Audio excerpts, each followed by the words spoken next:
বিশ্বাস করো জননীগণ, তোমারাই সাক্ষাৎ ভগবতী।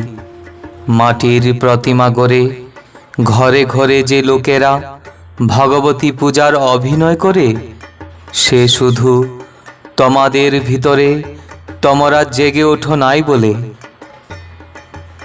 অখণ্ড মণ্ডলেশ্বর শ্রী শ্রী স্বামী স্বরূপানন্দ পরমহংসদেব, অখণ্ড সংহিতা, ষষ্ঠ খণ্ড।